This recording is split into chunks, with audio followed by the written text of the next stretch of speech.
বেলায় একটা মানুষ যেমন ভাবে খানা পিনার জন্য অন্য মানুষের মুখাপেক্ষী থাকে, প্রস্রাব পায়খানার জন্য বাবা মা তার লালন পালনকারী ব্যক্তির মুখাপেক্ষী থাকে, ঠিক বুড়া কালে গেলেও মানুষ এইরকমই আরেকজন মানুষের মুখাপেক্ষী হইয়া যায়।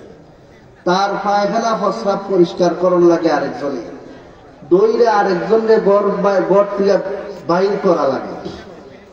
তাই মানুষের দুই কালের কোনো কালেই তেমন গুরুত্ব রাখে না, কারণ দুটা কালই মানুষের অনিচ্ছায় চলে যায়।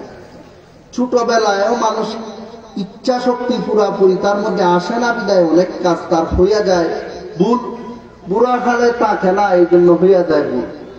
পুরাপুরি বুঝটা এবং শক্তিটা থাকে মানুষের শরীরে যৌবন কালে। এই জন্য আল্লাহর কাছে সবচেয়ে দামি সময় মানুষের জিন্দেগির যৌবন কাল।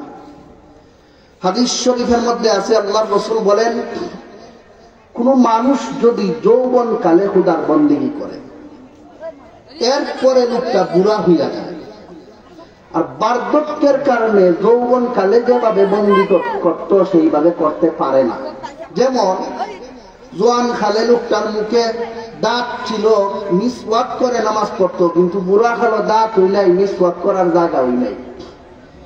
জোয়ান খালে লোকটায় শক্তির জুড়ে তাহাজ্জুদের নামাজ পড়তো দাঁড়াইয়া, বুড়া খালো দাঁড়াইয়া তাহাজ্জুদ পড়তো দূরের কথা, বিছনা থেকে উঠতেই পারে না। জোয়ান খালে লোকটা ঘর থেকে হাঁটতে হাঁটতে গিয়া মসজিদে নামাজ পড়তো, বুড়া খালো ঘর থেকে হাঁটতে মসজিদও যাইতো দূরের কথা, বিছনা থেকে নামতে পারে না। আল্লাহর রাসূল ফরমান, এমন বুড়া মানুষকে আল্লাহ রাব্বুল আলামিন নেকি লেখার জন্য যে ফেরেশতা দিয়া দিয়েছে, ওই ফেরেশতাকে আল্লাহ বলেন, উকতুবু লাহু সালিহা আমালিহিল্লাযী কানা ইয়ামাল। আমার এই বান্দাটা বুড়া হয়ে গেছে, এই জন্য মিসওয়াক করতে পারে না। জোয়ান খালে মিসওয়াক করে নামাজ পড়লে যেমন প্রতি রাকাতে 70 রাকাতের সব পাইতো, এই বুড়া খালো মিসওয়াক ছাড়া নামাজ পড়া সত্ত্বেও তার প্রতি রাকাতে 70 রাকাতের সব তোমরা লেখো। এই আমার বৃদ্ধ বান্দাটা জোয়ান খালে তার বাড়ির পাশের মসজিদের মধ্যে গিয়া হাঁটতে হাঁটতে নামাজ পড়তো, প্রতি কদমে তার একটা গুনাহ মাফ হইতো, প্রতি কদমে তার একটা মর্যাদা বাড়তো। মসজিদে গিয়া নামাজ পড়লে শত শত রাকাতের সব পাইতো, জামাতে নামাজ পড়ার কারণে 27 রাকাতের সব পাইতো। এইরকম যত গুণ বৃদ্ধি করে আমি আল্লাহ জোয়ান খালে তার সব দিতাম। এখন আমার বান্দাটা বুড়া হইয়া গেছে, এটা তার দোষ না, এটা আমার সৃষ্টির নিয়ম। এখন সে পারতাছে না, হে আমার ফেরেশতারা, হে পারে না, এই জন্য তার নেকির ডিমান্ড তোমরা কমাইও না, তোমরা আগের মতোই তার পরিপূর্ণ নেকি লিখতে থাকো। এইভাবে আল্লাহ রাব্বুল আলামিন জোয়ান খালে বন্দেগী করনেওয়ালাদেরকে মর্যাদা দিয়া থাকে। এজন্যই আল্লাহর রাসূল বলেন, কাল হাসরের মাঠে যখন মানুষ আল্লাহর সামনে দাঁড়াবে, রাসূল বলবেন, তাদনুশ শামসু ওয়া ইউজাদু ফি হাররিহা কাযা ওয়া কাযা তাগলি মিনহাল হাওয়ামু কামা তাগলিল কুদুরু ইয়ারাফুনা ফিহা আলা কদরি খাতায়াহুম فمنهم من يبلغ إلى كعبيه ومنهم من يبلغ إلى ساقيه ومنهم من يلجمه العرق وفي رواية ومنهم من يغطيه عرقه وأشار بيده وأمر يده فوق رأسه يمينا وشمالا। আল্লাহর রাসূল বলেন, হাসরের মাঠে যখন মানুষ উঠবে, তখন আল্লাহ মানুষকে হাসরের মাঠে শাস্তি দেওয়ার জন্য এই উত্তপ্ত সূর্যটাকে আরো প্রচন্ড আকারে তাপ বাড়াইয়া আল্লাহ মানুষের মাথার সামান্য উপরে রেখে দিবে। সূর্যের তাপে মানুষ সহ্য তো করতে পারবেই না। মানুষের শরীরের সবচেয়ে শক্ত অঙ্গ যে মাথাটা আছে, এই মাথার সবচেয়ে শক্ত অঙ্গ যে ছাউরাটা, যে শক্ত হাড্ডিটা, সূর্যের তাপের ছুটে চামড়া না, ওই হাড্ডিটা গলিয়া নিচে পড়ে যাবে। রাসূল ফরমান, উত্তপ্ত চুলার মধ্যে আগুন দিয়া ডেক বসাইয়া ডেগের মধ্যে ভাত তরকারি পানি জাল দিলে যেভাবে বল খাইতে থাকে, ঠিক তেমনি ভাবে মানুষের মাথার মগজ হাসরের মাঠে বাতের মারের মতো বল খাইতে থাকে। আল্লাহ রাসূল বলেন, এত বেশি ঘামবে একটা মানুষ নিজের সূর্যের তাপে, একটা মানুষ ঘামের মধ্যে ডুবে যাবে। وَمِنْهُمْ مَنْ يُغَطِّيهِ عَرَقُهُ وَأَشَارَ بِيَدِهِ। এইভাবে আল্লাহ রাসূল হাতটা মাথার উপরে উঠাইয়া বলছেন, এইভাবে ঘামের নিচে মানুষ ডুবে যাবে। ঠান্ডা পানির মধ্যে ডুবে গেলে মানুষের কি কষ্ট হয়, শ্বাস ফলাইতে পারে না যে লোকটা, এই লোকটারে যদি পানির মধ্যে খাওয়াইয়া কেউ ধরে, এই লোকটাই বুঝে কি কষ্টটা তার। এইরকম একটা মানুষ উত্তপ্ত গরম ঘামের মধ্যে ডুবে যাবে। যে সূর্যের তাপ মানুষের শক্ত মাথার ছাউনিতে লাগার পর এই মাথার কুলিটা, মাথার শক্ত হাড্ডিটা গলে যায়, এই সূর্যের তাপটা যে পানিতে লাগবে, এই পানিটা কি সাধারণ ঠান্ডা না অস্বাভাবিক? অস্বাভাবিক, অসাধারণ, অসম্ভব রকমের গরম পানির মধ্যে আল্লাহ রাব্বুল আলামিন এই হাসরের মাঠের মানুষকে ডুবাইয়া রেখে দিবেন। আর মানুষ সূর্যের তাপের গরম বলখানো পানির মধ্যে ডুবে থাকার কারণে শরীরের চামড়া, রক্ত, গোশত, হাড্ডি পর্যন্ত খসিয়া খসিয়া নিচে পড়ে। মানুষ বলবে, ইয়া রাব্বি আরিহনি ওয়ালাউ ইলান নার, ও আল্লাহ তুমি কি আমাকে জাহান্নামের জ্বলন্ত আগুনে ফেলে দাও, তবু এই হাসরের মাঠের কঠিন অবস্থা থেকে বাঁচাও। এই হাসরের ময়দানে আল্লাহ পাক রব্বুল আলামিন কিছু মানুষকে এই কঠিন শাস্তি থেকে বাঁচাইয়া আল্লাহ নিজের আরশের ছায়ার তলে ঢুকাই দিবেন। যাদেরকে আল্লাহ আল্লাহর আরশের ছায়ার তলে ঢুকাইবেন, মুফাসসিরিনে কেরাম, মুহাদ্দিসিনে কেরাম লেখেন, এই আরশের ছায়ার তলে ঢুকানো এইটাই একটা সিগন্যাল, এটা একটা লক্ষণ যে আল্লাহ তাকে বিনা হিসাবে মাফ করে দিবেন। আর এই বিনা হিসাবে নাজাত প্রাপ্ত আরশের ছায়ার তলে স্থান পাবে যে সমস্ত মানুষ, এর মধ্যে একদল হলো আল্লাহ রাসূল ফরমান, শাবুন নাশা ফি ইবাদাতিল্লাহ, যে সমস্ত মানুষ তার যৌবন কালটাকে আল্লাহর বন্দেগীতে কাটাইয়া দিয়েছে। যেহেতু আজকে একটা যুব সংঘের উদ্যোগে আজকের এই মাহফিলের জন্য জোয়ান কাল বা যুবক জীবনের কিছু কথা আপনাদের সামনে আমি আরজ করছি। এই যৌবন কালে যারা খুদার বন্দেগী করবে, শেষ পর্যন্ত হাসরের মাঠে তারা সূর্যের তাপের নিচে থাকবে না আরশের ছায়ার তলে? আরশের ছায়ার তলে লোকটা স্থান পাবে। আরশের ছায়ার তলে স্থান পাওয়ার মানেই হইল নবী রাসূলদেরকে আল্লাহ যেভাবে বিনা হিসাবে মাফ করে দিবেন, তাদের কোনো হিসাব নিকাশ নাই, এই লোকটাকেও আল্লাহ তাআলা বিনা হিসাবে দয়া গুণে মাফ করে দিবেন। এটা কোন কোন ব্যাখ্যায় মুহাদ্দিসিনে কেরাম লিখছেন। ভাইয়েরা আমার, এত বড় মর্যাদা আল্লাহর কাছে পাবে লোকটায় বুড়া কালো বন্দেগীর কারণে না জোয়ান কালে বন্দেগীর কারণে? ভাইয়েরা আমার, এজন্যই কোন এক আল্লাহর ওলি বলেন, দরজওয়ানি তওবা করদন সেওয়ায়ে পয়গম্বরি, দরজওয়ানি তওবা করদন সেওয়ায়ে পয়গম্বরি, ওয়াক্তে পীরি গিরগে জালিমি কুনত পরহেজগারি। ও মিয়া, বন্দেগী করার টাইম, আল্লাহর দিকে ফিরে আসার টাইম, গুনার কাছ থেকে বিরত থাকি আল্লাহর কাছে মাফ চাওয়ার সময় হলো তোমার যৌবনকাল। কারণ বুড়া হলো জালিম বাঘও সারেন্ডার করে ফেলাইবে।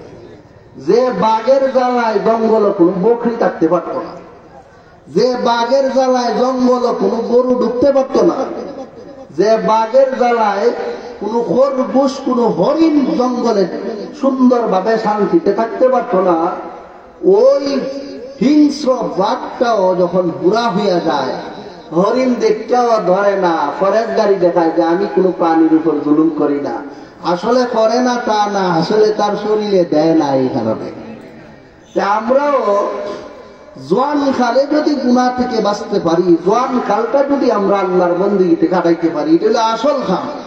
বুড়া হলো আমি জিনা করি না, বুড়া হলো আমি চুরি করি না, বুড়া ভালো আমি ডাহাতি করি না। আরে বুড়া ভালো তুমি করো না, না তোমার শরীরে দেয় না। এটা হইলে গিয়ে বাধ্যতামূলক ফরজগারি। এই ফরহেজগারি নবীগণের ফরহেজগারি নয়। ই ফরজগারি বাঘের মধ্যেও আছে, ই ফরজগারি যে কোনো মানুষের মধ্যে আছে। আসল পরহেজগারি হইল তোমার যৌবনের, তোমার শরীরের পুরা শক্তি থাকা সত্ত্বেও এই ছেলেটা গান বাজনায় যাওয়ার শক্তি তার শরীরে আছে, এই ছেলেটা মদ গাঞ্জার আড্ডা যাওয়ার শক্তি তার শরীরে আছে, কিন্তু সবকিছু বাদ দিয়ে সে তাফসীরুল কোরআনের আয়োজন করছে। অবশ্যই তার যৌবনটাকে সে দ্বীনের পথে পরিচালিত করেছে, অবশ্যই তার যৌবনটাকে সে আল্লাহর পথে পরিচালিত করেছে। এই রকম যুবকদের জন্য আল্লাহর রাসূল বলেছেন হাসরের মাঠে আল্লাহ তাদেরকে আরশের ছায়ার তলে ঢুকিয়ে দিবে। এখন যুবক যারা এই তাফসীর মাহফিল করাইল, এই সভা সমাবেশ করাইল, এই যুবকরা যতদিন পর্যন্ত যৌবন আছে ততদিন পারবে। বুড়া হইয়া গেলে নিজের জানই চলতো না, সমাবেশ করাইব কেমনে? কিন্তু না করাইলেও বুড়া হলো ঘুমাইয়া ঘুমাইয়া প্রতি বৎসর তাফসীর করানোর সব তারা পাইতে পারে। কেন? আল্লাহ রাসূল বলেছেন, আল্লাহ ফেরেশতাকে বলেন তুবু লাহু সালিহা আমালিহিল্লাযী কানা ইয়ামালু। তার সামর্থ্য থাকতে সে যেভাবে নেক কাজ করতো ওই রকম নেকি তোমরা ফেরেশতারা এখনো লেখো। কেন? বুড়া ভালো যদি না পারে এটা তার দোষ না, এটা আমি আল্লাহর দেওয়া নিয়ম যে বুড়া ভালো মানুষের শক্তি সামর্থ্য আমি রাখি না। ওমান নুআম্মিরহু নুনাক্কিসহু ফিল খালক। যাকে আমি আল্লাহ বয়স দেই বেশি, ছোট বাচ্চারা যেমন ভাবে অসহায় বাবা মার মুখাপেক্ষী হইয়া থাকে, বুড়া হইলেও মানুষ অসহায় হইয়া অন্য মানুষের মুখাপেক্ষী হইয়া থাকে। কাজে শিশু বাচ্চার যেমন কোনো ধরনের কি হয় না, দোষ লেখা হয় না, এভাবে বুড়া মানুষও অক্ষম হইয়া যদি নেকি চাইয়া দেয় এটা তার জন্য দোষ হিসাবে গণ্য হয় না। তোমরা আগের মতোই তাকে নেককার হিসাবে গণ্য করো। ভাইয়েরা আমার, জোয়ান কাল, যৌবন কাল, এই সময়টা আল্লাহর কাছে বেশি দামি, এই জন্য যে শরীরের সবচেয়ে বেশি শক্তি থাকে এই সময়টা। আল্লাহর কাছে জোয়ান কালের যৌবনের দাম বেশি, এটা আমরা সবাই বুঝলাম। খালি আল্লাহর কাছে না, জমিনের মানুষের কাছেও জোয়ান যুবকদের দাম বেশি। আপনি দেখেন, লক্ষ্য করে, আপনি যদি শরীরে শক্তি রাখেন না শিশু হওয়ার কারণে, আপনারা তো কেউ জিজ্ঞাসাও করতো না, চাকরিও দিত না, কোন ধরনের বিয়া শাদিও দিত না, কিচ্ছু নাই। আর যদি আপনি বুড়া হয়ে যান তাহলে চাকরি হইলেও রাখতো না, পেনশন করে বাড়ি পাঠাই দিত। কোন দলের মধ্যেও আপনার নিয়ে ঢুকাইতো না, বুড়া মনে খোঁজা যে বেচারার দ্বারা কাজ হইতো না, কয়দিন পরে মরিয়া যাইব। সবাই আপনারে নিয়ে টার্গেট করে বিয়া দেওয়ার জন্য, চাকরি দেওয়ার জন্য, আত্মীয়তা করার জন্য, দলের সদস্য বানানোর জন্য। বুড়া ভালো, শিশু ভালো না জোয়ান ভালো? কথা বলতে দিই আপনারা, সবাই জোয়ানকির সময়ই টানাটানি করে। একটা ছেলে যুবক হয়েছে, 30-32 বছর তার বয়স হয়েছে, এখন সে ইচ্ছা করলে অনেক কিছু করার ক্ষমতা তার শরীরে আছে।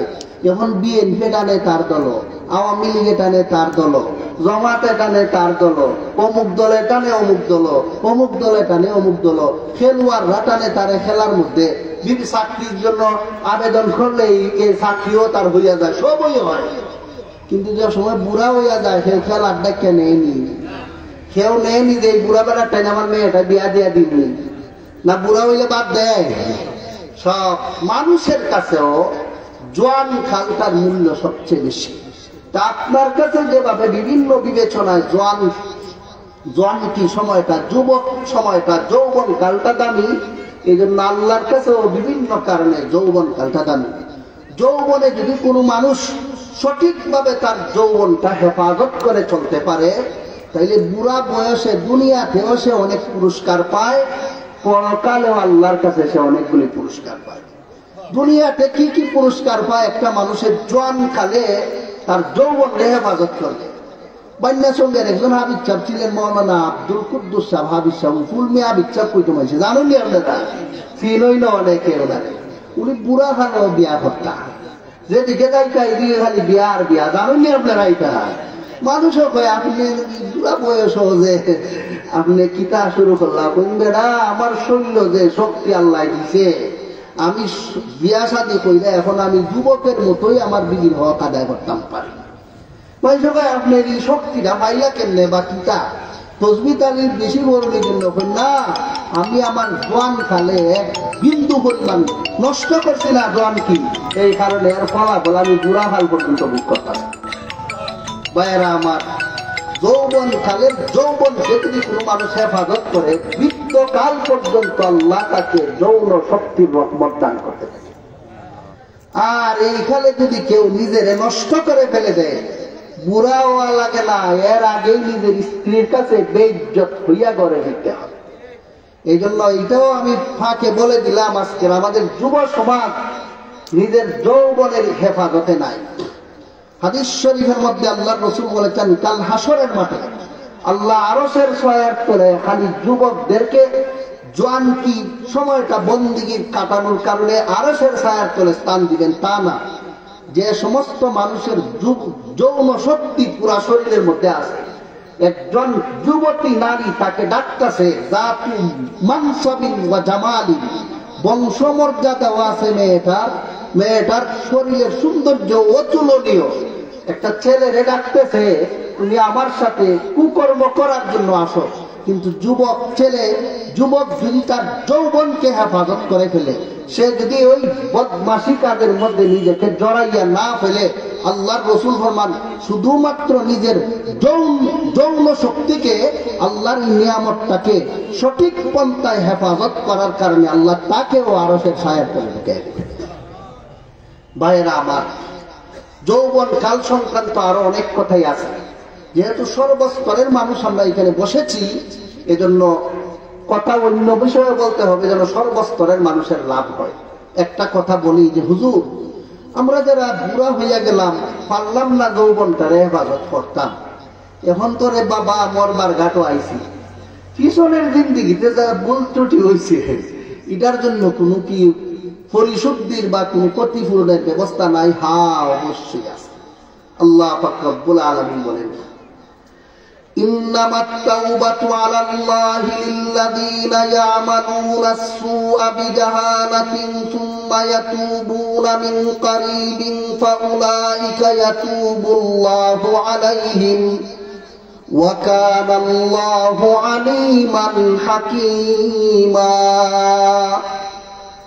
আয়াতের ব্যাখ্যা হল, সারা জীবন গুনাহ করে ফেলেছ, মিন কারিবিন মরবার আগ মুহূর্তে আইসা তুমি আল্লাহর কাছে পিছনের জিন্দেগির জন্য তওবা করছো। আল্লাহ বলেন ওই বৃদ্ধ লোকটারও খাঁটি তওবার কারণে আমি পিছনের সবগুলি গুনাহ মাফ করে। অন্য আয়াতে বলেন, ফাউলাইকা ইউবাদদিলুল্লাহু সাইয়্যাতিহিম হাসানাত।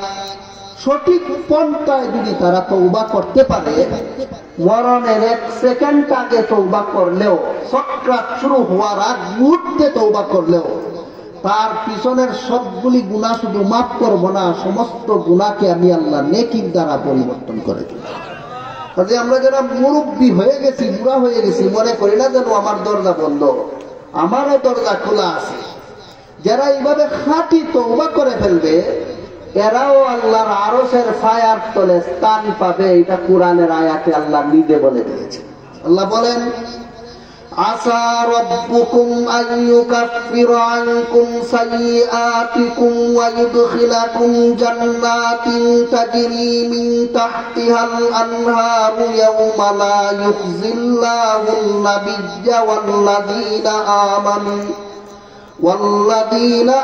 আমানু মা'আহু نورهم يسعى بين أيديهم وبأيمانهم يقولون ربنا أتمم لنا نورنا واغفر لنا إنك على كل شيء قدير। আল্লাহ বলেন, হে দুনিয়ার মুমিন মুসলমানেরা, তোমরা যদি মওতের 1 সেকেন্ড আগেও খাঁটি তওবা করো, আমি আল্লাহ বলতেছি, বুড়া না জোয়ান এগুলি দেখতাম না, তোমার মরণের 1 সেকেন্ড আগে সাকরাত শুরু হওয়ার আগ মুহূর্তেও যদি আমি আল্লাহর কাছে খাঁটি তওবা করি, তোমার পিছনের সবগুলি গুনাহ মাফ খালি আমি করবো তা না, হাসরের যে ময়দানে আমি আল্লাহ কোন নবীকে বেইজ্জত করব না, হাসরের যে ময়দানে আমি আল্লাহ কোন সাহাবীকে আরশের ছায়ার বাইরে রাখবো না, সেই ময়দানে আমি আল্লাহ তোমাকেও নবী রাসূল এবং সাহাবায়ে কেরামের মতো আগে পিছে নূর দিয়া মিছিল দিতে দিতে জান্নাতে পৌঁছাই। কাজেই নিরাশ হওয়ার কিছু নেই। যে যে অবস্থায় থাকি সেই অবস্থা থেকে আমরা জান্নাতের পথে পরিচালিত হতে পারি। তবে যৌবন কালটা যদি কেউ ভালোভাবে কাটাইতে পারেন, আপনি বৃদ্ধকালে এমনি ভালো থাকবেন। কারণ গুনাহ করার বয়সেই যে গুনাহ করছে না, বুড়া কালে তো গুনাহ মনই চায় না সে কেমনে করবে। অটোমেটিক রূপটা আল্লাহর কাছে মুত্তাকি পরহেজগারদের দরজা স্তরে গণ্য হয়ে যায়। এই গেলে একটা বিষয়। এখন শুনুন আরেকটা বিষয়। আমি আপনাদের সামনে যে আয়াত তিলাওয়াত করেছি, আয়াতে আল্লাহ বলেন ইউতিল হিকমাতা মান ইয়াশা ওয়া মান ইউতাল হিকমাতা ফাকাদ উতিয়া খায়রান কাসীরা ওয়া মা ইয়াযাক্কারু ইল্লা উলুল আলবাব। আল্লাহ বলেন আমি যাকে চাই তা, অর্থাৎ যার কল্যাণ চাই, যারে ভালো বানাইতে চাই তাকে আমি আল্লাহ হিকমত দান করি। হিকমত যাকে দান করেছি আমি আল্লাহ বলতেছি তাকে অসংখ্য অগণিত নিয়ামত আর কল্যাণ দান করে দিছি। বলে এই হিকমতের ব্যাখ্যা কি? একটা ব্যাখ্যা আগে গেল, আরেকটা ব্যাখ্যা হইল ইলমে নাফি'তটা, যে ইলম মানুষের ভিতরে ঢুকলে মানুষটা নিজে আল্লাহর হুকুম মতো চলতে পারে, সমাজেও আল্লাহর হুকুম মতো চালাইতে পারে। যে ইলম মানুষের ভিতরে ঢুকলে নিজে জাহান্নাম থেকে বাঁচতে পারে, সমাজের মানুষকেও জাহান্নাম থেকে বাঁচাইতে পারে, এমন ইলমকে আল্লাহর কোরআনের ভাষায় হিকমত বলা হয়। আল্লাহ বলেন এই হিকমত আমি যারে দিছি তারে সীমিত কোন নিয়ামত দিছি না, অসীম অগণিত নিয়ামতের মালিক তারে বানাইছি।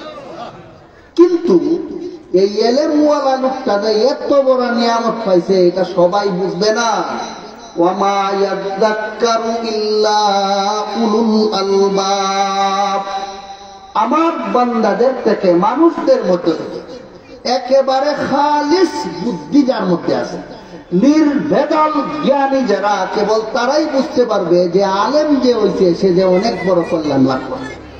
যার জ্ঞানে ভূতে ধরছে, যার জ্ঞানে ভেজাল আছে, বেটা কি কল্যাণ পাইলো, বেটা তো চাকরি হয়েছে না সরকারি।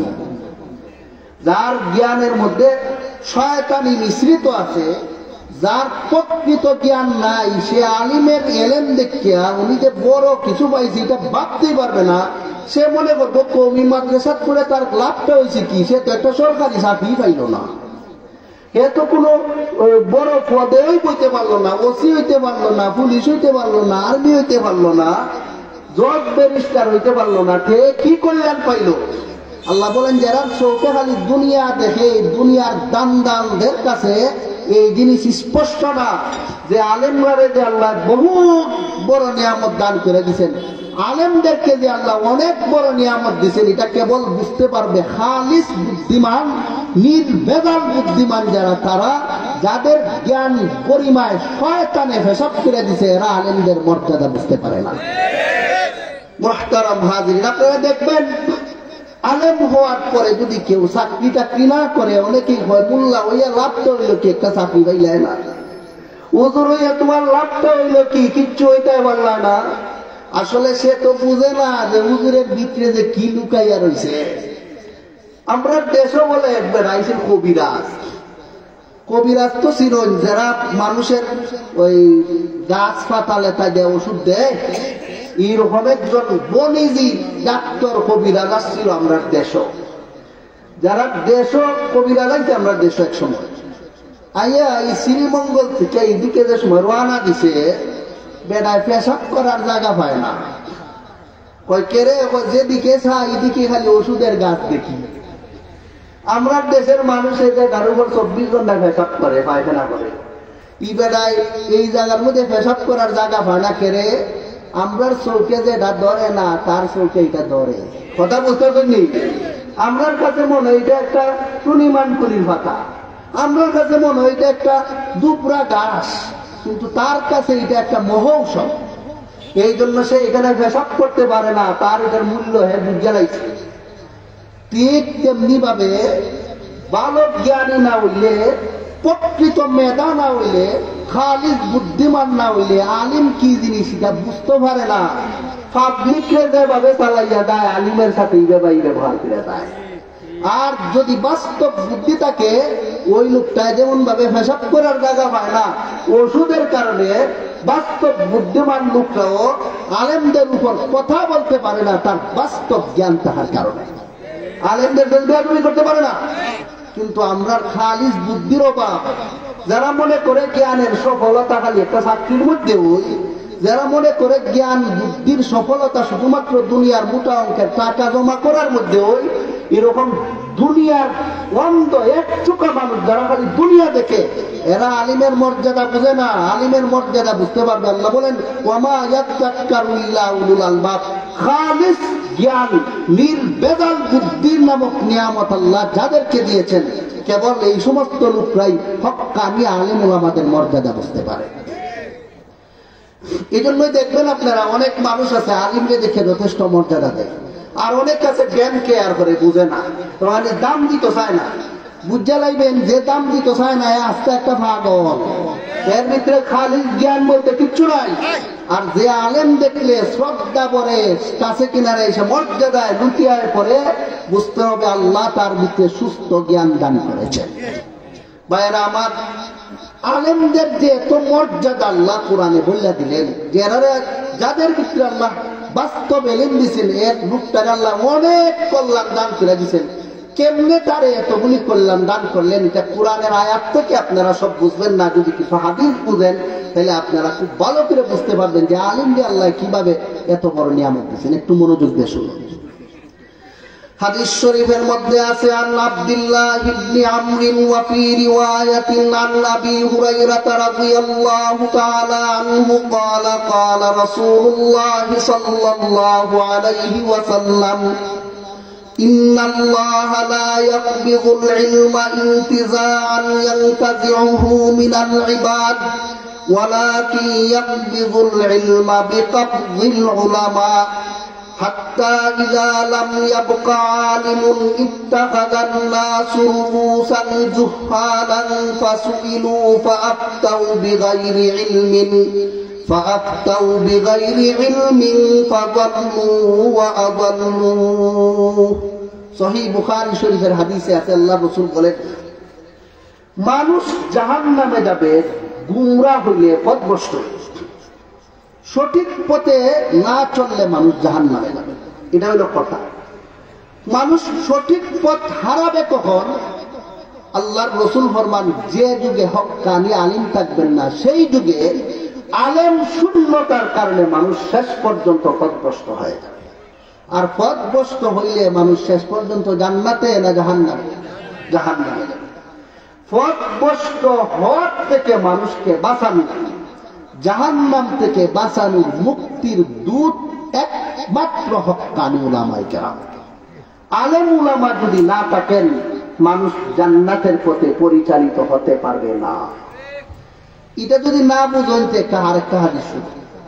হাদিস শরীফের মধ্যে আছে, আল্লাহর রাসূল বলেন, আন আনাস রাদিয়াল্লাহু তাআলা আনহু ক্বালা ক্বালা রাসূলুল্লাহ সাল্লাল্লাহু আলাইহি ওয়াসাল্লাম ইন্না মাসালাল উলামা'i কামাসালিন নুজুমি ফিস সামা'i ইহতাদা বিহা ফি যুলুমাতিল বাররি ওয়াল বাহর فإذا انطمست النجوم أوشك أن تضل الهدى। আল্লাহ রাসূল বলেন, আগের যুগের আরবের মানুষ বোঝানোর জন্য আল্লাহ রাসূল বলছেন, আমি আপনারা বোঝানোর জন্য, অন্ধকার রাত্রে সঠিক পথ পাইতে হইলে লাইট লাগেনি।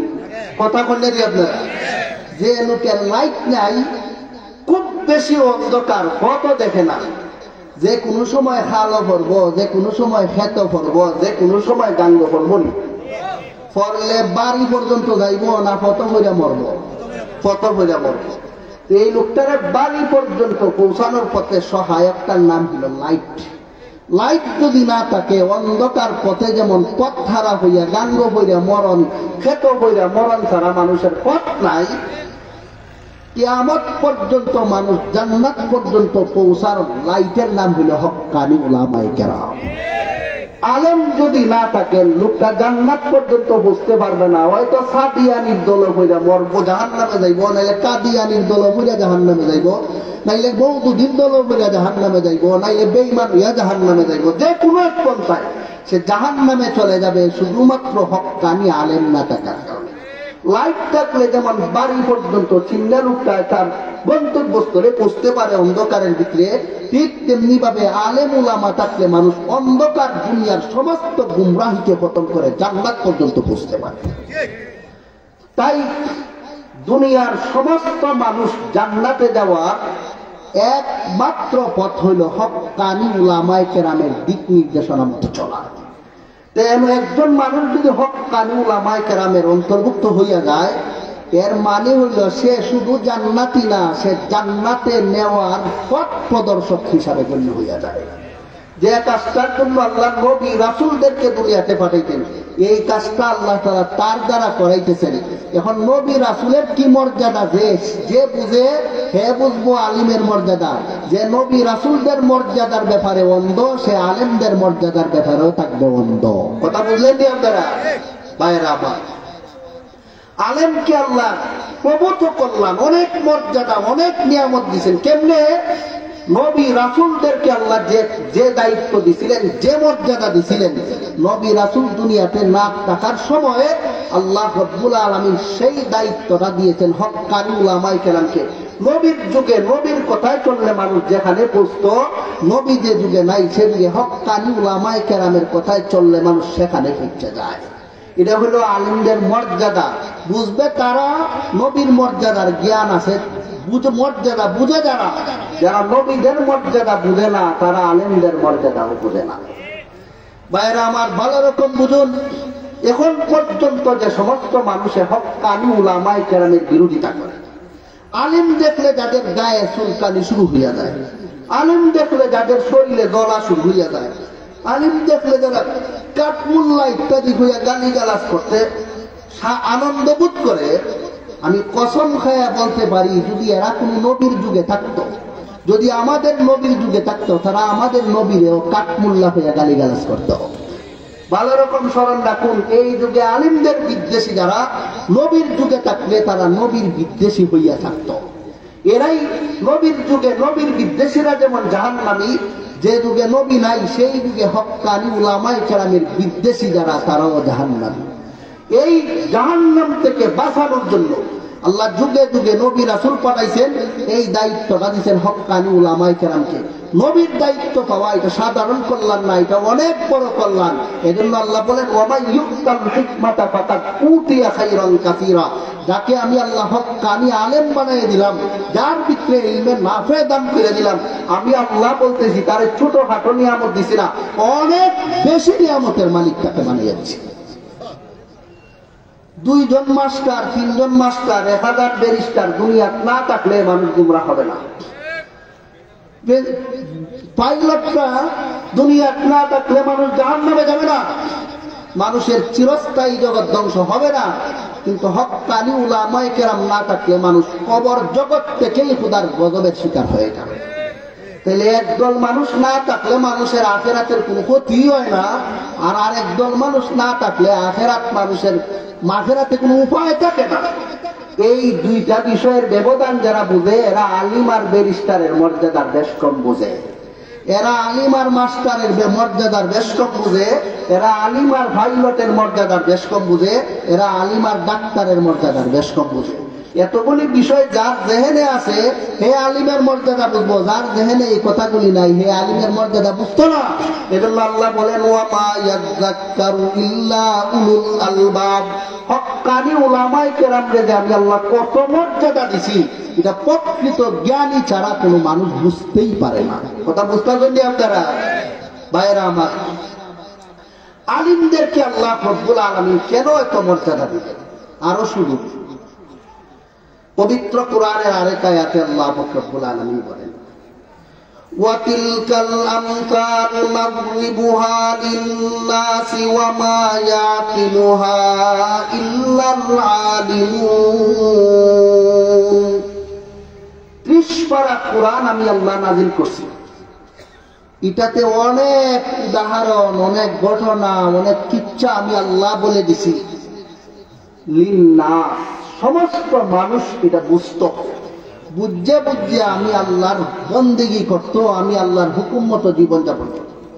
কিন্তু কোরআনের এই বিধিবিধানগুলো, কোরআনের এই উদাহরণগুলো, কোরআনের এই কিচ্ছা কাহিনীগুলো বলুন তো আপনারা সব মানুষে বুঝে না? একমাত্র আলিমরা?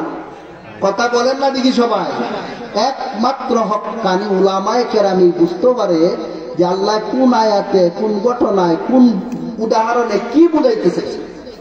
আল্লাহর এই হুকুম, এই উদ্দেশ্যটা একমাত্র জমিনে যদি প্রতিফলিত হইয়া থাকে, যদি বাস্তবায়ন হইয়া থাকে জমিনে, কোনো ব্যারিস্টারের দ্বারা হয় না, কোনো মাস্টারের দ্বারা হয় না, হয় না কোনো ডাক্তারের দ্বারা, হয় না কোনো পাইলটের দ্বারা, হয় একমাত্র হক্কানি উলামায়ে কেরামের দ্বারা। এই জন্য আল্লাহর কাছে সমস্ত মানুষের চেয়ে আসমান জমিনের মালিকের কাছে হক্কানি উলামায়ে কেরামের মর্যাদা বেশি। কথা বুঝতেছেন আপনারা? আমি না বুঝলে একটা উদাহরণ দিই, শুনুন। একটা ঘটনা। এক রাজার আছিল কতগুলি উজির। উজির তো বুঝুন, মন্ত্রী। মন্ত্রী ছিল, সবগুলি মন্ত্রী ওই জোয়ান যুবক। একটা মন্ত্রী ছিল বুড়া। বুড়া মন্ত্রীটারে রাজায় খুব বেশি মূল্য দেয়। জোয়ান গুলির এই পরিমাণ মূল্য মর্যাদা দেয় না, বেতন ভাতা দেয় না। একদিন জোয়ান যুবক যারা তারা মিলিয়া বুড়া মন্ত্রীর বিরুদ্ধে রাজার কাছে অভিযোগ দায়ের করে।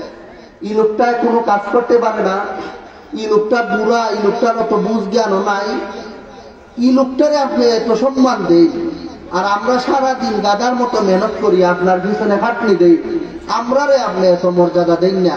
আমি বিষয়টা বুঝতেছি না, আজকে আমরারে বুঝাইয়া দেন, আপনি কেন এই বৈষম্য করুন, কেন এই পার্থক্যটা করুন, আপনি কেন আমরারে সমান তালে দেখেন না? বাদশাহ কোনো উত্তর দিল না, চোখ নিরাই বইয়া রয়েছে। এরপরে একদিন বাদশার কাছে খবর আইছে, এরারে ফেরত দিয়ে দিছে, যা যাও আজকে পরে তোমরা উত্তর দিল।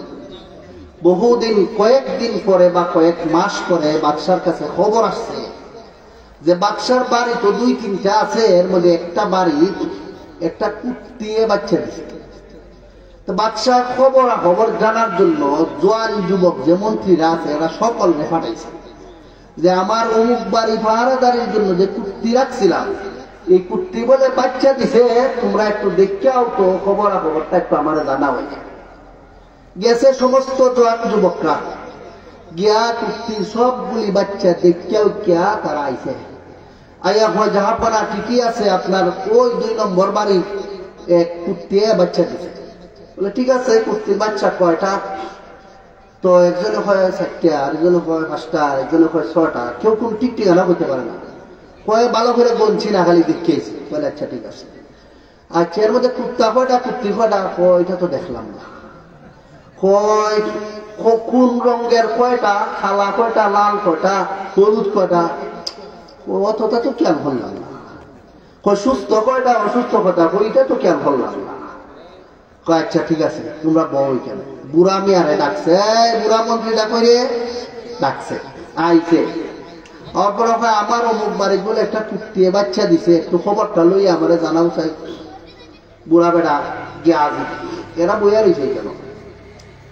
বুড়া বেটা গিয়া সবগুলি কুত্তির বাচ্চার অবস্থা দেখছে, কটা সংখ্যা লেখছে, কয়টা কুত্তা এটা লেখছে, কটা কুত্তি এটাও লেখছে, কটা সুস্থ এটা লেখছে, কয়টা অসুস্থ এটাও লেখছে। এক কথায় যাবতীয় বিবরণ বেটা লেখিয়া লইয়া আইয়া জাহাপনা বাদশার দরবারে আছে। ঠিক আছে, কি বলেন, খবর বলেন, কি আমার বাচ্চা কুত্তির বাচ্চা কয়টা কুত্তির বাচ্চা দিছে? এটা তো প্রশিক্ষিত কুত্তি, তো এগুলি বাচ্চাও একটা দাম আছে, প্রশিক্ষিত কুত্তা কুত্তির অনেক দাম। কয় বাচ্চা কয়টা? কয় এতটা। কুত্তি কয়টা? এতটা। কুত্তা কয়টা? অতটা। লাল কয়টা? এতটা। কালো কয়টা? এতটা। একবারে যা জিগাইতেছে সব কইতেছে। এখন রাজা বাদশাহ এরারে ডাকিয়া কয়, এই জওয়ানরা শুনো, তোমরা এক ফাল রে ফাটাইয়া যে খাম হইছে না, ই বুড়া বেটারে আমি একবার ফাটাইয়াই থামুই গেছিলাম। আমার মনের যে আশাটা, এই আশাটা তোমরা সকলে মিললে যেভাবে পূরণ করো, এক বেটা এর থেকে আরো বেশি পুরা করে। এই জন্য তোমরা সবটির চেয়ে আমি তারে বেশি মায়া করি এবং তারে বেশি বেতন ভাতা দেই। মনের আশা তার দ্বারা কম পুরা হওয়ার কারণে না বেশি। আল্লাহ বলেন ওয়াতিলকাল আমসালু নাযরিবুহা লিন-নাসি ওয়া মা ইয়াকিলুহা ইল্লাল আলিমুন। কুরআনে আমি আল্লাহ অসংখ্য অগণিত বিধি বিধান আহকাম মিসাল কত কিছু দিয়েছি। ইসলাম সব মানুষের জন্যই, কিন্তু আমার উদ্দেশ্যটা পুরা হয় না, একমাত্র পূরণ হয় হক্কানি আলেমদের দ্বারা। এই জন্য কোনো মাস্টারের দ্বারা কোরআনের এই হকটা আদায় হয় না, কোনো ব্যারিস্টারের দ্বারা এই কোরআনের হক আদায় হয় না, কোনো পাইলটের দ্বারা কোরআনের এই হক আদায় হয় না, কোনো ওই জজ এর দ্বারা এই কোরআনের এই হক আদায় হয় না। আমি আল্লাহর ইচ্ছাটা, আমার এই আকাঙ্ক্ষাটা, আমার এই কামনাটা, আমার এই উদ্দেশ্যটা পুরা করে একমাত্র হক্কানি আলেমরা। এই জন্য জগতের সমস্ত ব্যারিস্টার মাস্টার পাইলটের চেয়ে আমি আল্লাহর কাছে হক্কানি উলামায়ে কেরামের মর্যাদা বেশি। কথা বুঝতে পারছেন আপনারা? এজন্য আল্লাহ বলেন ওয়া মান ইউতাল হিকমাতা ফাকাদ উতিয়া খায়রান কাসীরা। হক্কানি আলেম যারা হয়েছে, যাদের মধ্যে আমি আল্লাহ ইলমে নাফে দান করে দিয়েছি, আমি আল্লাহ বলতেছি এরা আমার কাছে অনেক দামি। এজন্য এরারে এলেম দেওয়া মানে বহুত বড় মর্যাদা দিয়া দেওয়া। কিন্তু এটা বুঝে না যারা খালি দুনিয়ার চাকরি দেখে, যারা দুনিয়ার টাকা পয়সা দেখে, এরা বুঝে না। বুঝে কারা? ওয়া মা ইয়াযাক্কারু ইল্লা উলুল আলবাব। খালিস বুদ্ধি বিবেক আমি আল্লাহ যাদেরকে দিয়েছি, কেবল এরা ওই হক্কানি উলামায়ে কেরামের মর্যাদা বুঝতে পারে। কথা বুঝলেন কিনা আপনারা? ভাইয়েরা আমার, আলেমদেরকে আল্লাহ রব্বুল আলামিন অনেক মর্যাদা দিয়া দিয়েছেন। এগুলি আপনারা কোরআনের আলোকে, কিচ্ছার আলোকে বুঝতেছেন। এবার আরো কিছু কথা শুনুন। এই যে দুনিয়াটায় আছি আমরা, এই দুনিয়াটা কতদিন থাকবে? হাদিস শরীফে আল্লাহর রাসূল ফরমান লা তাকুমুস সাআতু হাত্তা ইউকালা ফিল আরদি আল্লাহু আল্লাহ। সহিহ মুসলিম শরীফের হাদিসে আছে, আল্লাহর রাসূল বলেন এই দুনিয়াটা ততদিন কিয়ামত হবে না যতদিন পর্যন্ত দুনিয়াতে ঈমানওয়ালা বাকি থাকবে। কথার মর্ম হইল এটা, ঈমানদার যতদিন দুনিয়াতে বাকি থাকবে ততদিন পর্যন্ত দুনিয়া ধ্বংস হবে না, আসমান ভাঙবে না, জমিন ভাঙবে না, পাহাড় পর্বত গুড়া হবে না, সবকিছু জায়গা মতো থাকবে। কতদিন থাকবে? যতদিন দুনিয়ার বেঈমান থাকে না ঈমানদার। ঈমানদার কতদিন থাকবে? যতদিন পর্যন্ত ঈমানের চর্চা দুনিয়া থাকবে। ঈমানের চর্চা কতদিন দুনিয়া থাকবে? যতদিন পর্যন্ত ইলমের চর্চা দুনিয়া থাকবে। আর ইলমের চর্চা কতদিন থাকবে? যতদিন পর্যন্ত দুনিয়াতে আলিম উলামা বাকি থাকবে। যদি দুনিয়াতে আলিম না থাকে, ইলমের চর্চা থাকবে না। ইলমের চর্চা না থাকলে ঈমানের চর্চা থাকবে না। ঈমানের চর্চা না থাকলে ঈমানদার থাকবে না। ঈমানদার না থাকলে দুনিয়াটা টিকে থাকবে না। তাহলে গোটা দুনিয়া, আসমান জমিন, পাহাড় পর্বত, নদী নালা যা কিছু আছে সব কিছু ইনডাইরেক্ট টিকে থাকা নির্ভর করে হক্কানি আলেম উলামা টিকে থাকার উপর। যদি আলিম না থাকে কিচ্ছু থাকবে না। কিন্তু এই জিনিসটা কি স্বাভাবিক জ্ঞান দ্বারা বোঝা যায় না? হাদিসের ইলম লাগে। কথা কইলে নেই আপনারা? হাদিসের ইলম লাগে। হাদিসের ইলম ছাড়া এটা বুঝতোই না যে আসমান জমিন টিকে থাকতো না আলিম না থাকলে। আলিম এই যে আলিমের ওসিলায় যে দুনিয়াটা টিকে আছে, আলিমের ওসিলায় যে পাহাড়টা টিকে আছে, আলিমের ওসিলায় যে সূর্য উঠতেছে, আলিমের ওসিলায় যে চন্দ্র উঠতেছে, আলিমের ওসিলায় যে ধান হইতেছে, আলিমের ওসিলায় যে ফসল হইতেছে, এগুলি সবাই বুঝতো না। ওই ব্যক্তি বুঝবো যা পড়তে পড়তে মুসলিম শরীফ পর্যন্ত বইটা শেষ করছে, এই লোকটাই বুঝতে পারবে আমার 2 লুকমা ভাত খাইতেছি আলিমের ওসিলায়। এই জন্য আল্লাহ বলেন ওয়া মা ইয়াযাক্কারু ইল্লা উলুল আলবাব। হক্কানি উলামায়ে কেরাম যে কত দামি ব্যক্তি, এটা অন্যরা বুঝতে পারে না, খালিস কোরআন হাদিসের জ্ঞানওয়ালা মানুষরা এটা বুঝতে পারে। কথা বুঝছেন না আপনারা? আচ্ছা, এগুলো হইল কোরআন হাদিসের আলোকে ইঙ্গিতে আলিম উলামারা যে কত মর্যাদা আল্লাহর কাছে লাভ করছে এগুলোর বিবরণ। এবার শুনুন স্পষ্ট কোরআন এবং হাদিসের মধ্যে আলিমদের কি মর্যাদা।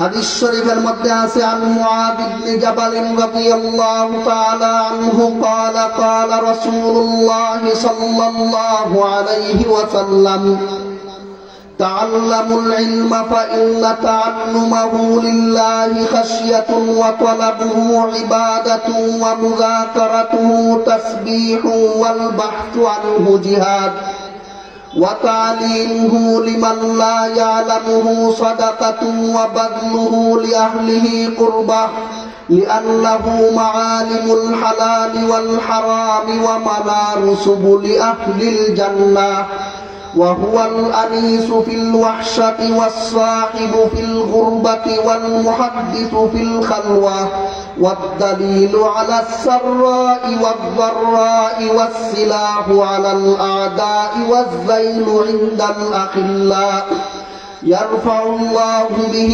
أقواما فيجعلهم في الخير قادة تقتص آثارهم ويقتدى بفعالهم وينتهى إلى رأيهم ترغب الملائكة في مجالستهم وبأجنحتها تحفهم ويستغفر لهم كل رطب ويابس وحيتان البحر وهوامه وسباع البر وأنعامه لأن العلم حياة القلوب من الجهل ومصابيح الأبصار من الظلم يبلغ العبد بالعلم منازل الأخيار والدرجات العلى في الدنيا والآخرة التفكر فيه يعدل الصيام به توصل الأرحام وبه يعرف الحلال من الحرام وهو إمام العمل والعمل تابعه يلهمه السعداء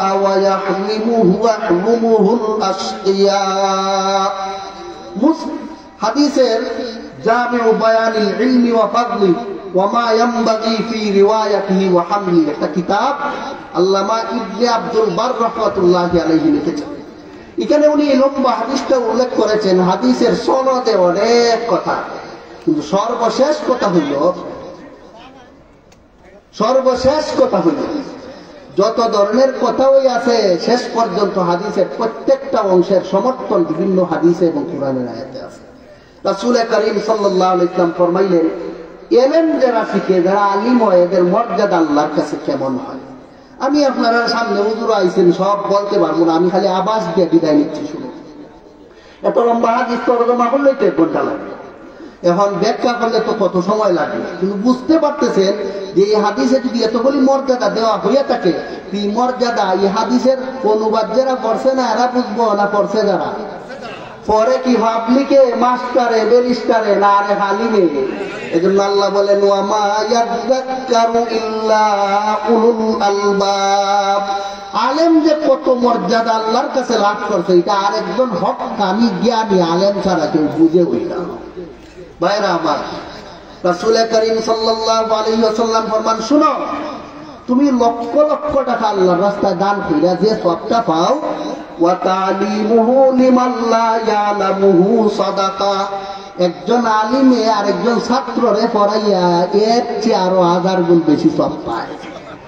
রাসূল আকরাম সাল্লাল্লাহু আলাইহি ওয়াসাল্লাম ফরমান, আতাদুনা আজওয়াদু জুদা ক্বালু আল্লাহু ওয়া রাসূলুহু আ'লাম قال الله أجود جودا وأنا أجود بني آدم وأجودهم بعدي رجل علم علما فنشره ثم يأتي يوم القيامة أميرا قال أو قال أمة واحدة।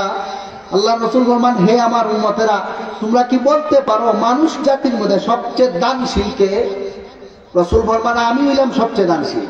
আমার পরে সমস্ত মানুষের মধ্যে সবচেয়ে বেশি দান খয়রাতের সওয়াব বেশি পায়, সবচেয়ে বেশি দানবীর হিসাবে আল্লাহর কাছে গণ্য হয় যে লোকটাই এলেম শিখে আর মানুষকে এলেম প্রচার করে বেড়ায়। তখন বলুন তো, এলেম শিখে আর এলিম প্রচার করে বেড়ায় ব্যারিস্টারে, জজে না আলিমে? এজন্য মাইয়ুতাল হিকমাতা ফাকাদ উতিয়া খায়রান কাসীরা। যাকে হক্কানি আলেম বানানো হইল, আল্লাহ বলেন তোমরা বুঝতেছো না, আমি তারে অনেক কিছু দান করেছি। তো হে ঘুমাইয়া ঘুমাইয়া লক্ষ কোটি টাকা দান করে তোর সব পাইতাছে। ভাইয়েরা আমার, বলার মতো শেষ সময় নাই আমার।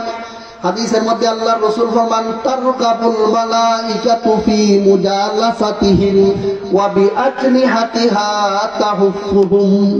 হক্কানি উলামায়ে কেরাম যদি কোন জায়গায় বসেন, আল্লাহর রহমতের ফেরেশতারা আল্লাহর কাছে দরখাস্ত করে, আল্লাহ তুমি অনুমতি দাও আমি তাদের সাথে বসতাম। রাসূল আকরাম সাল্লাল্লাহু আলাইহি ওয়াসাল্লাম ফরমান, শুধু তাই না, রহমতের ফেরেশতারা ডানে বামে সামন পিছন থেকে এরারে নিজের ডানার দ্বারা এইভাবে মায় যেভাবে বাচ্চাটারে এইভাবে আলগায় রাখে, এইভাবে তারা বেষ্টন করে রাখে আলেমদের। এখন আলিমরা যে ফেরেশতারা এত বেশি সম্মান দিতেছে, এটা কি স্কুলের বই বইরা বুঝবো না আরে আলিম হন লাগবো? এজন্য আল্লাহ বলেন, ওয়া মা ইয়াযাক্কারু ইল্লা উলুল আলবাব। আরে হক্কানি আলেম ছাড়া বুঝে না আলিম রে যে আমি আল্লাহ কি পরিমাণ মর্যাদা দান করেছি। ভাইয়েরা আমার, কথা শেষ। এই যে এলিমের মর্যাদা, আলিমের মর্যাদা আল্লাহ কোরআনে হাদিসে রসুলে দিলেন। এই এলিম আমল সবকিছু গঠন হয় কলেজ ভার্সিটি না হক্কানি কওমি মাদ্রাসা। এই কওমি মাদ্রাসা আমাদের প্রত্যেকটা এলাকায় দরকার। প্রত্যেকটা এলাকার বাচ্চা কাচ্চার জন্য যদি স্কুল দরকার হয়, তাইলে দিন শিক্ষার জন্য, আল্লাহকে চেনার জন্য কি মাদ্রাসার দরকার নাই? দুনিয়া চিনার যদি স্কুলের প্রয়োজন যদি 3.5 দিনের দুনিয়ায় চিনবার লাগে, যে দুনিয়া কেউ থাকি না, আজকে আছে কালকে নাই, আখেরাত তো কেউ আজকে আছে কালকে নাই না, সারা জীবনে তখন লাগবে।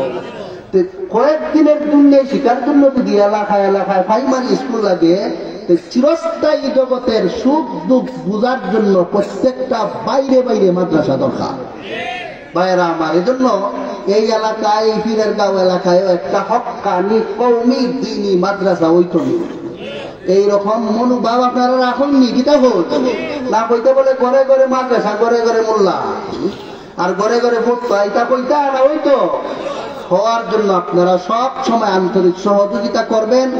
যে হুজুরে আপনাদের কাছে কালেকশন করেন, পারলে কিছু পয়সা এখানে জমাইয়া যাইবেন, ইনশাআল্লাহ এই পয়সা ব্যর্থ হবে না। প্রত্যেকটা পয়সা আপনার নাজাতের উসিলা হয়ে হাসরের মাঠে আপনার সামনে হাজির হয়ে যাবে। আল্লাহ রাব্বুল আলামিন আমরা হক্কানি উলামায়ে কেরামের মান